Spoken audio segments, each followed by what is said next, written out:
సాక్షి TV ప్రసారాలను నిలిపివేయడం చట్టరీత్యా నేరం. సాక్షి టీవీ ప్రసారాల కోసం మీ స్థానిక కేబుల్ ఆపరేటర్ని వెంటనే సంప్రదించండి. డిటిహెచ్లో, ఇంటర్నెట్లో కూడా సాక్షి టీవీ ప్రసారాలను వీక్షించవచ్చు. రైట్గా మోంతా తుఫాన్ నేపథ్యంలో వైఎస్ఆర్సీపీ రీజనల్ కోఆర్డినేటర్లు పార్టీ జిల్లా అధ్యక్షులతో కాసేపట్లో వైఎస్ జగన్ వీడియో కాన్ఫరెన్స్ నిర్వహించనున్నారు. తుఫాన్ తర్వాత జిల్లాల్లో నెలకొన్న పరిస్థితులు, పంట నష్టం వంటి వివరాలను పార్టీ క్యాడర్ను ఆయన అడిగి తెలుసుకోనున్నారు. బాధితులకు ప్రభుత్వం నుంచి తగిన సాయం అందేలా ఒత్తిడి తీసుకురావడంపై నాయకులకు దిశానిర్దేశం చేయనున్నారు ఆయన. సో తుఫాన్ తీరం దాటక ముందు కూడా పార్టీ శ్రేణులకు ఆయన పిలిపించారు. ఎక్కడ సహాయక చర్యలు అవసరం ఉన్నా, ఎలాంటి పరిస్థితుల్లోనైనా వైఎస్ఆర్సీపీ క్యాడర్ సిద్ధంగా ఉండాలి. సో అందరికీ కూడా సహాయం ఎవరికైతే అవసరం ఉంటుందో వాళ్ళకి వెనుకాడకుండా ముందుకు వెళ్లాలంటూ కూడా ఆయన ఆదేశించిన పరిస్థితి కూడా మనం చూసాం. ప్రస్తుతం తుఫాన్ తర్వాత ఏ రకమైన పరిస్థితులు ఉన్నాయి, జిల్లాలో బాధితులను ప్రభుత్వం ఆదుకునేలా ఎలా ఒత్తిడి చేయాలనే దాని విషయంపై దిశానిర్దేశం చేయనున్నారు. తుఫాన్ ప్రభావిత ప్రాంతాల్లో బాధితులకు అండగా నిలవాలి అన్న వైఎస్ జగన్ పిలుపు మేరకు పార్టీ నాయకులు, శ్రేణులు క్షేత్రస్థాయిలో చురుగ్గా పనిచేశారు. శ్రీకాకుళం నుంచి తిరుపతి వరకు జిల్లా అధ్యక్షులు, నియోజకవర్గ సమన్వయకర్తలు, పార్టీ కార్యకర్తలు తుఫాన్ బాధితులకు బాసటగా నిలిచారు.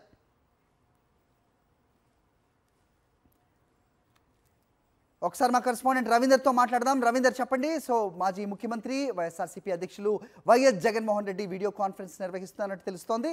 జిల్లాల్లో పరిస్థితి ఏ రకంగా ఉంది, నష్టపోయిన రైతుల సిచ్యువేషన్ ఏంటి, అలాగే ప్రభుత్వం నుంచి వాళ్ళకి అందించాల్సిన సాయంపై ఆయన దిశానిర్దేశం చేయనున్నారని అప్డేట్ చూస్తున్నాం మనం. ఏంటి అప్డేట్స్?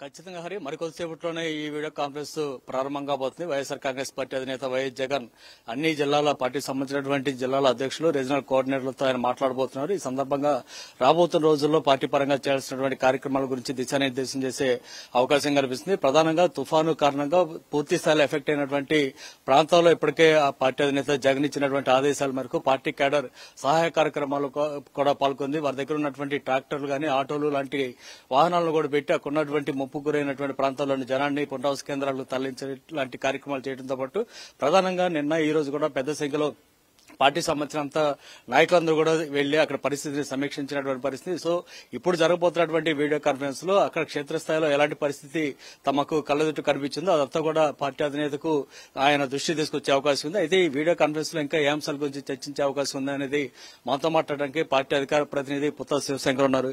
శివశంకర్ గారు, ఇప్పుడు మీ అధినేత ఒక వీడియో కాన్ఫరెన్స్ నిర్వహించబోతున్నారు కదా, ఈ సందర్భంగా ఏ అంశాల గురించి ప్రధానంగా చర్చించబోతున్నారు, అట్లాగే తుఫాన్ వల్ల ఏ ప్రాంతాల్లో నష్టం సంభవించిందని ఇప్పటివరకు మీరు భావిస్తున్నారు?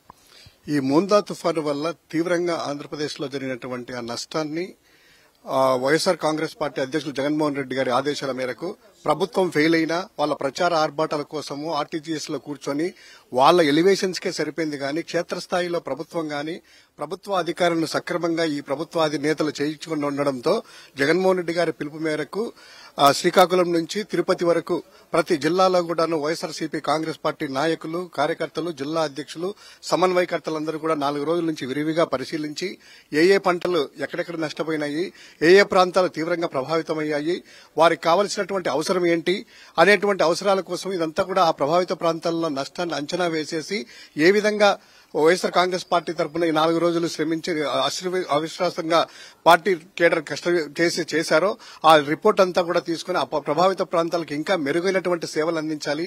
వైఎస్ఆర్ కాంగ్రెస్ పార్టీ దగ్గరుండి నాయకులందరూ కూడా అక్కడికి వెళ్లి చేసినటువంటి విధానాన్ని, ఆ యొక్క అంచనాలను కూడాను అధ్యక్షుల వారు తీసుకుని తర్వాత పంట నష్టం సంబంధిస్తే ఇప్పటికే 15 లక్షల ఎకరాల్లో పంట నష్టాన్ని ప్రభుత్వం కూడా అంచనా వేసింది.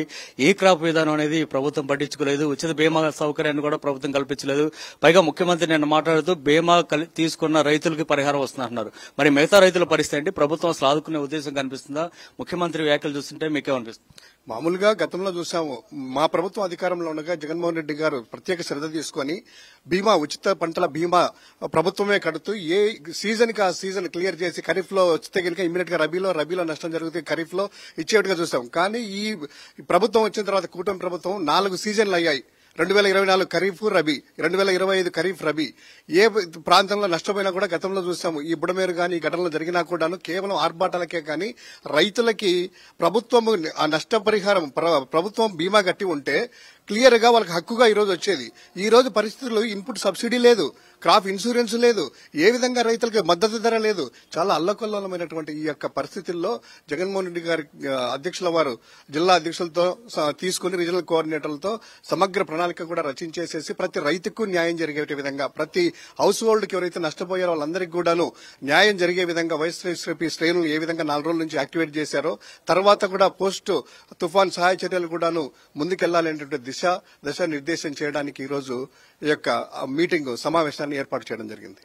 సో ఇది పరిస్థితి. ఖచ్చితంగా రానున్న రోజుల్లో పార్టీ నిర్వహించాల్సినటువంటి కార్యక్రమాల గురించి జగన్ దిశానిర్దేశం చేయబోతున్నారని పుత్త శివశంకర్ చెప్తున్నారు. అట్లాగే ఇప్పటికే ఇన్పుట్ సబ్సిడీ సంబంధించి దాదాపు 585 కోట్ల రూపాయల మేర ప్రభుత్వం రైతులకు బాకీ పడి ఉంది. అది కాకుండా ఇప్పుడు అసలు 10 లక్షల ఎకరాల్లో పెద్ద ఎత్తున నష్టం సంభవించినటువంటి పరిస్థితుల్లో అసలు రైతులకు పరిహారం అందిస్తుందా ప్రభుత్వం లేదనేది కూడా ఒక చర్చనీయాంశంగా మారింది.